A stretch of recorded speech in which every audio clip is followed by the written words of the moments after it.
그래서 오늘 우리에게 주시는 말씀은 이사야 42장 1절에서부터 4절까지 말씀입니다. 하나님의 말씀을 받들어 봉독할 때에 살아계신 하나님의 음성을 들으시기 바랍니다.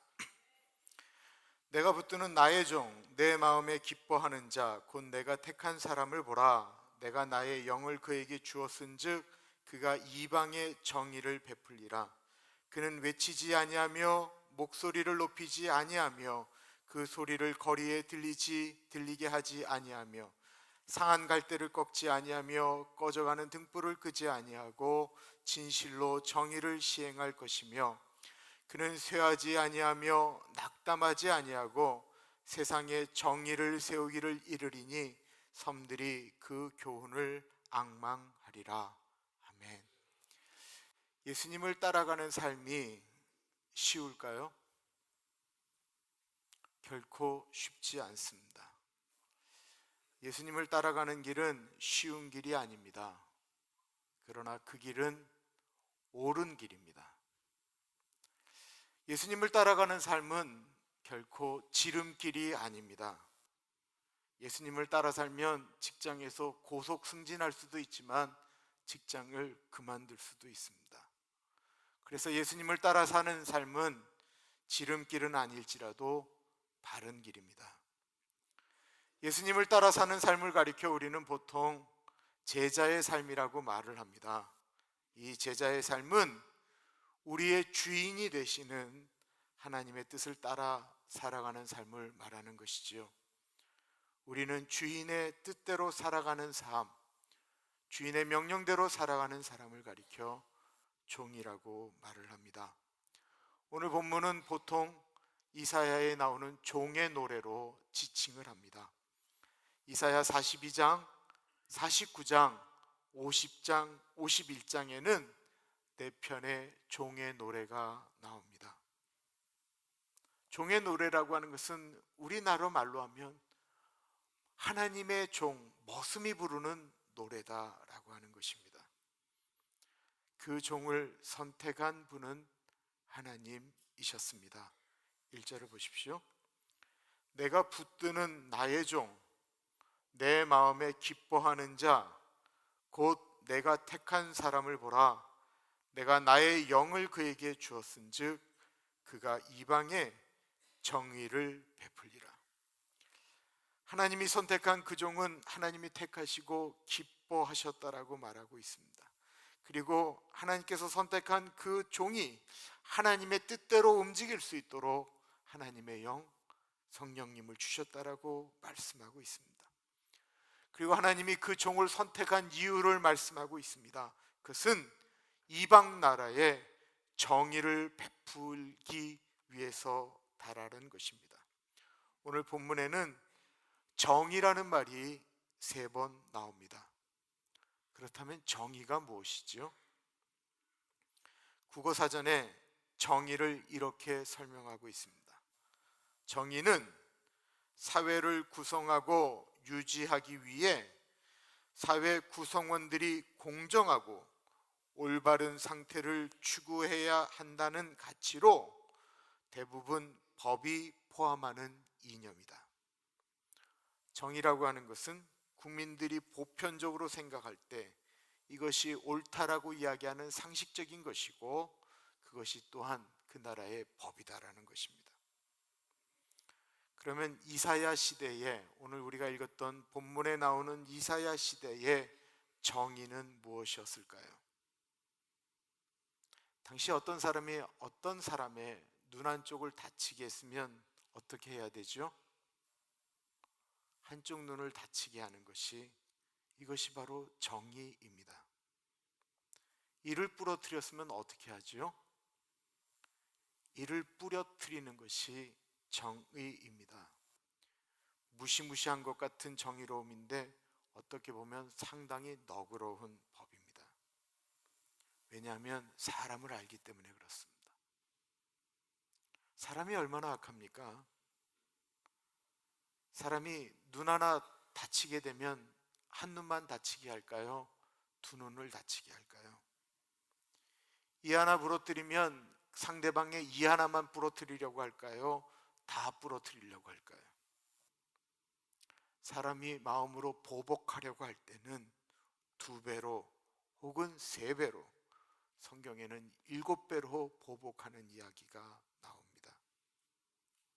그래서 눈에는 눈, 이에는 이라는 말이 우리가 생각하는 것처럼 그렇게 악한 법이 아닙니다. 이게 정의입니다. 부부가 결혼을 했습니다. 한쪽이 간음을 하면 어떻게 했습니까? 돌로 쳐서 죽였습니다. 간음한 사람을 죽임으로써 그 사회가 유지가 되고 가정이 유지가 되도록 만드는 그것이 바로 정의였습니다. 저희 교회는 기침이 나오면 어떻게 합니까? 같이 하는 게 정의입니다. 다 같이 기침을 하도록 하겠습니다.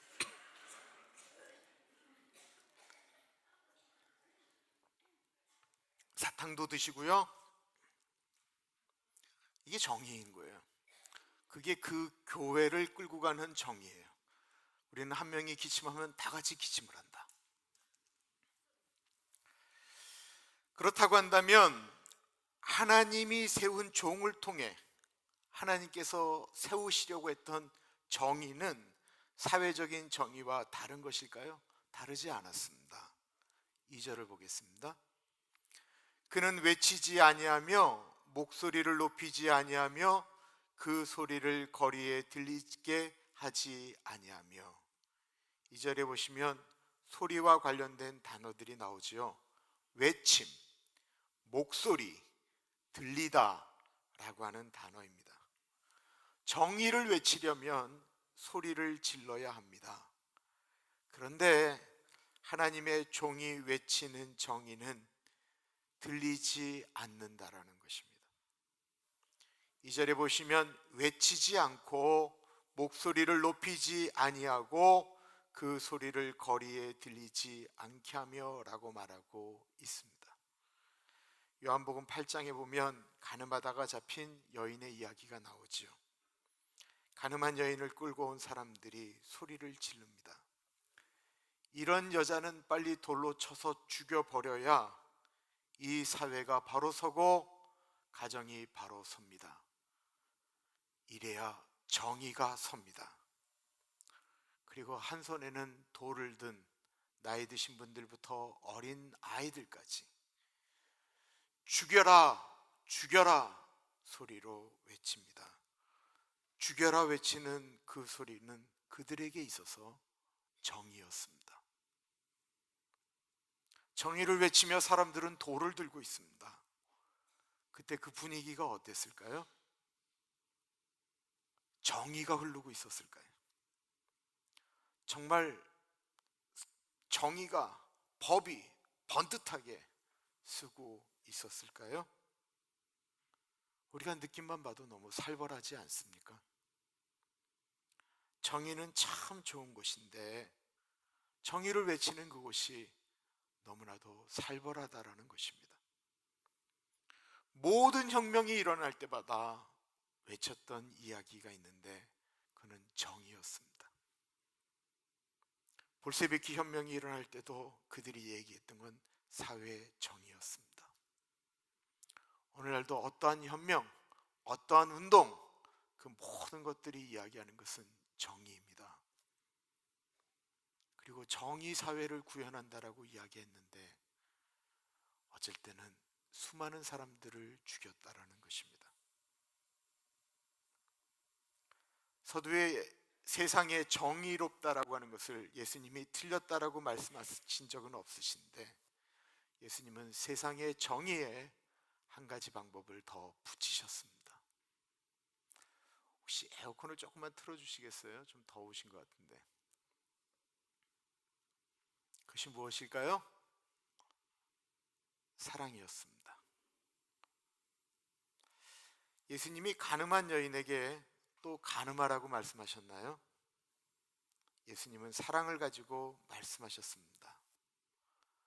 다시는 가서 죄짓지 말아라. 예수님이 정의를 무너뜨렸나요? 아니요. 정의를 세우는데 정의의 사랑을 옷 입혔다라는 것입니다. 그렇다고 한다면 그 간음한 현장이, 그게 잡혀온 여인의 모습이 아름답게 치장되었을까요? 아니었습니다. 그런데도 불구하고 우리는 요한복음을 쭉 읽으면서 왠지 예수님의 모습 가운데 이상한 따뜻함을 느끼게 됩니다.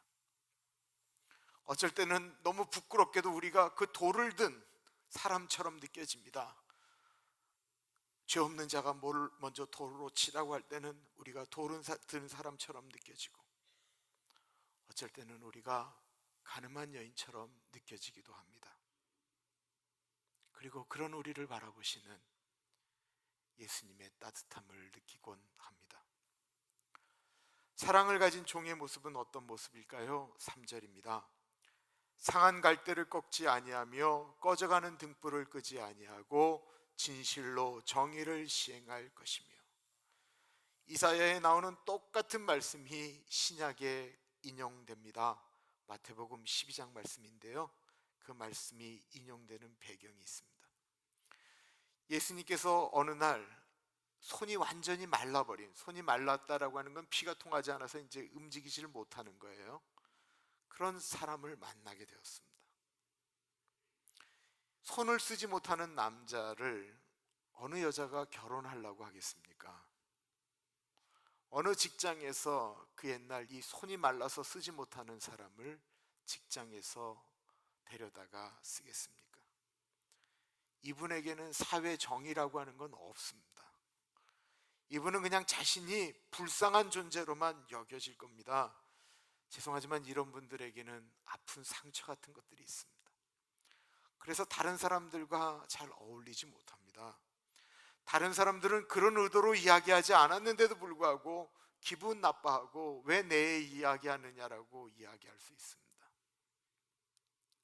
돌아가신 오카슨 목사님이 이런 말씀을 하셨습니다.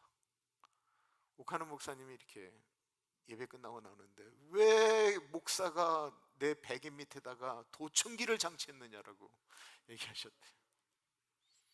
들리는 설교마다 자기한테 하는 것처럼 이렇게 느껴졌다라는 거예요. 마음에 상처가 있기 때문에 그런 거죠. 예수님께서 이 불쌍한 사람을 만난 날이 안식일이었습니다. 유태인 의사들은 안식일 날 병원 문을 닫습니다. 죽어가는 사람이 와도 치료하지 않습니다. 그것이 유태인 사회의 정의였고 법이었습니다. 당연히 예수님께서 안식일 날 그 손마른 사람을 고쳐주면 그는 위법이고 정의를 파괴하는 행동입니다. 정의를 외치는데, 정의는 사람을 위한 것인데 사람을 생각하지 않는 때가 우리는 종종 있다라는 것입니다.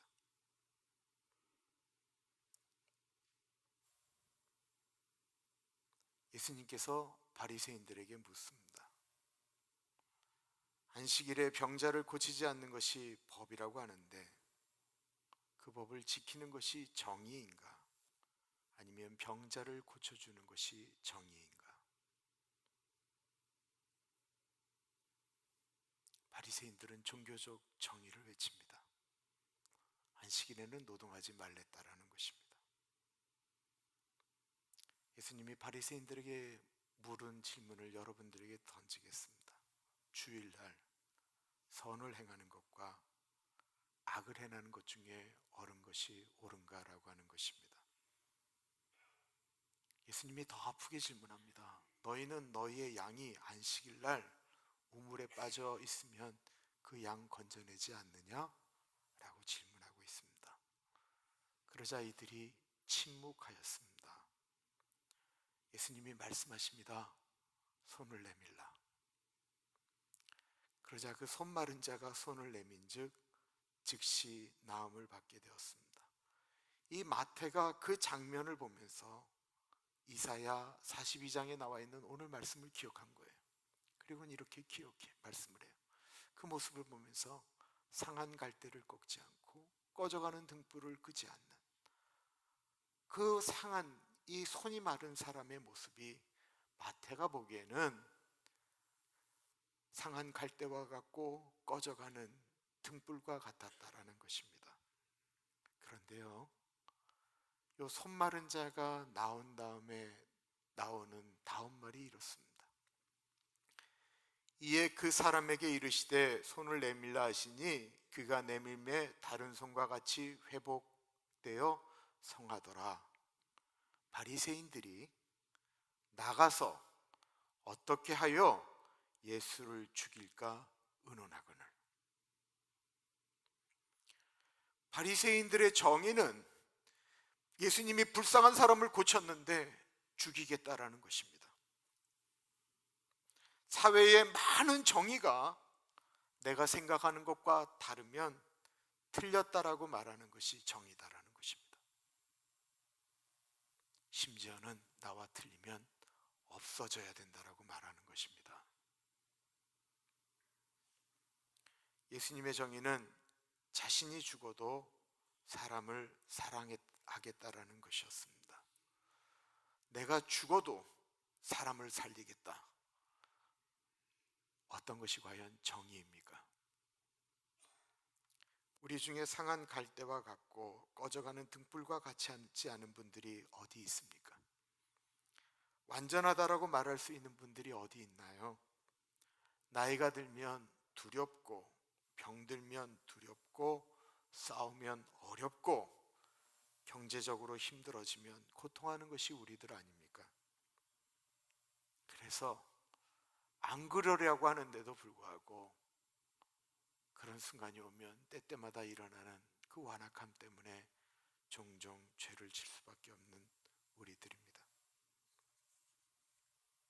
진짜로 간음을 하였건 마음속으로 간음을 하였건 그 사실이 밝혀지면 정의를 위해서라면 돌에 맞아 죽을 수밖에 없는 존재들이 우리들입니다. 그래서 우리는 모두 상한 갈대와 같습니다. 우리는 모두 꺼져가는 등불과 같은 존재들입니다. 사람의 인생이 너무 신기하지 않습니까? 박윤필 집사님 한 달 전만 해도 아무렇지도 않게 좀 불편했지만 같이 식사를 했습니다. 2주 전에 이제 이렇게 오픈을 했다가 암이 너무 퍼져서 덮으신 다음에 그때만 해도 말씀을 좀 하셨는데 이런 말씀을 하시는 거예요. 목사님, 이제야 내 몸이 내 것이 아닌 것을 깨닫게 되었습니다. 여기가 아프고 여기가 아프고 여기가 아프고 내가 몸을 이렇게 좀 돌리고 이렇게 움직이고 싶은데 내 몸인데 내가 아무것도 내 마음대로 할 수 없다라는 것입니다.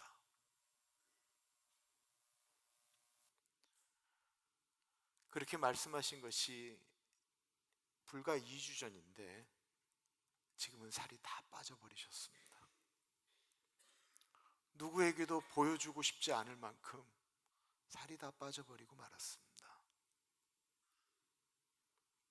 우리가요, 강한 것 같지만 우리 상한 갈대입니다. 우리 인생 꺼져가는 심지와 같습니다. 우리가 뭘 자랑할 수가 있겠어요? 4절을 보십시오. 그는 쇠하지 아니하며 낙담하지 아니하고 세상에 정의를 세우기에 이르리니 섬들이 그 교훈을 앙망하리라. 4절에 확 하고 다가오는 글귀가 있었습니다. 낙담하지 않았다라는 것입니다. 어떻게 낙담하지 않을 수가 있죠? 일이 안 되면 낙담이 되잖아요. 우리 여자분들 이쁘게 화장하고 남편을 기다렸는데 남편이 오자마자 쥐 잡아 먹었어? 이러면 얼마나 낙담돼요.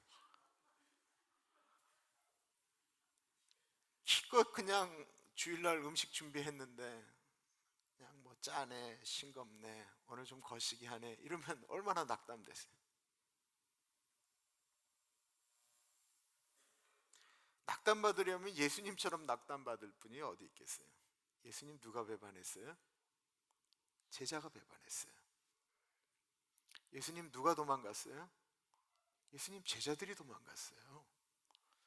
예수님 빌라도 법정에 있을 때 누가 고발했어요? 예수님과 함께 떡 먹었던 사람, 예수님의 설교를 들었던 사람들이 예수님 고발했어요.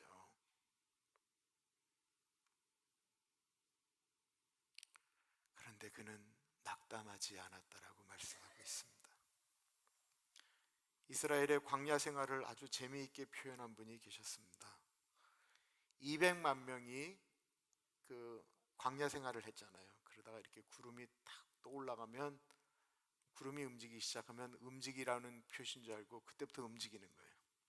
그러면 그때 가족들이 쳤던 텐트를 다 싸기 시작해. 가재도구 챙기고 애들 챙기고 그런 다음에 200만이 움직이는 거예요. 그러면 하루에 200만이 맥시멈으로 갈 수 있는 거리가 2마일이라는 거예요. 2마일.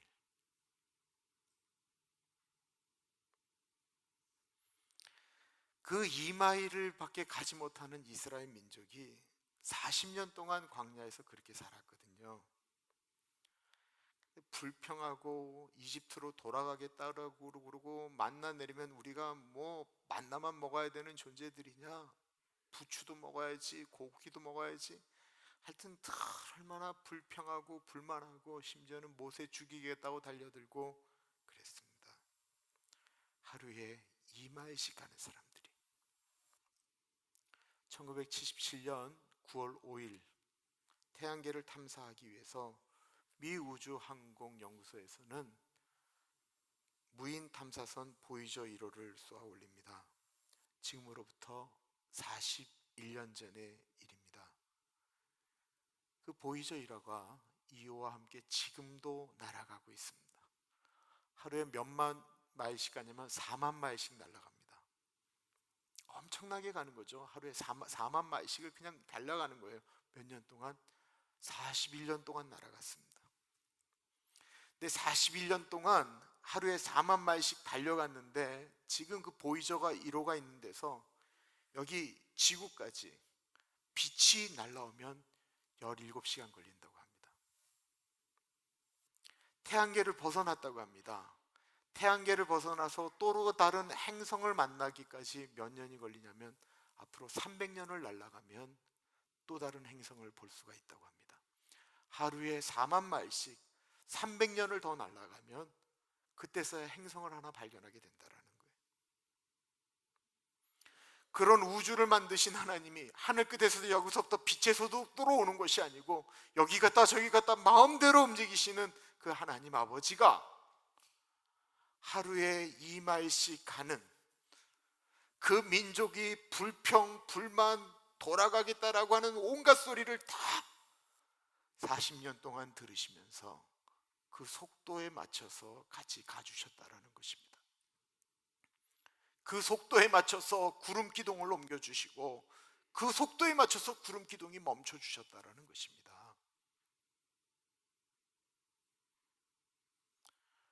하나님이 오늘도 우리에게 우리의 인생의 속도를 맞춰주고 계십니다.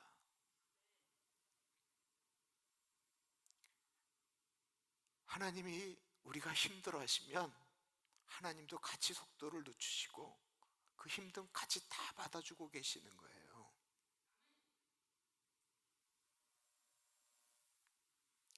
제이슨 미셸이 쓴 쉬운 예수는 없다라고 하는 책이 있습니다. 거기에 이런 말이 서문으로 나옵니다. 운동이 좋은 줄 알지만 헬스클럽이 너무 멀어요. 그리고 오늘 맥도날드에서 하나 사면 하나 공짜 행사를 한대요. 그래서 운동할 수 없다라는 거예요. 가족과 보내는 시간 너무 중요하다라는 사실 알아요. 그러나 오늘 저는 승진 제안을 받았고 앞으로는 야근과 주말 근무까지 해야 할 것 같아요. 돈을 아껴 써야 된다는 것 알아요. 하지만 저는 금방 대출을 받아 새 차를 샀습니다. 이 쉬운 예수는 없다, 이 책이 주장하고 싶은 것은, 좋은 것은 다 알지만, 예수님 따라가는 것은 알지만 대가는 지불하지 않겠다라는 것입니다. 그 책이 주장하는 것은 예수님을 따라가려면 대가를 지불해야 된다라는 것입니다. 이 시대에 정의가 없다고 합니다. 과연 정의가 없을까요? 내가 생각하는 정의가 없는 것입니다. 예수님의 정의는 그대로 존재하고 있습니다. 예수님의 정의는 소리를 지르는 것이 아닌 희생으로 이루어졌습니다. 예수님의 정의는 사랑으로 이루어졌습니다. 나쁜 사람들이라고 외면하지 않으셨습니다. 그런 죄인들을 위해 자신의 몸을 내어 주셨습니다. 힘들다고 그 사랑을 멈추지 않으셨습니다. 십자가를 지시기까지 사랑하는 것을 멈추지 않았습니다. 예수님이 정의를 이루기 위하여 하신 것이 무엇이죠? 사랑의 대가를 지불했다라는 것입니다. 정의가 큰 것입니까? 여러분들, 우리 가정 가운데 정말 사랑의 정의, 회복의 정의, 따뜻함을 이루기에 대가를 얼만큼 지불해 보셨습니까? 한 번 했더니 안 되더라. 쉬운 예수는 없다라고 하는 책에 이런 대목이 나옵니다.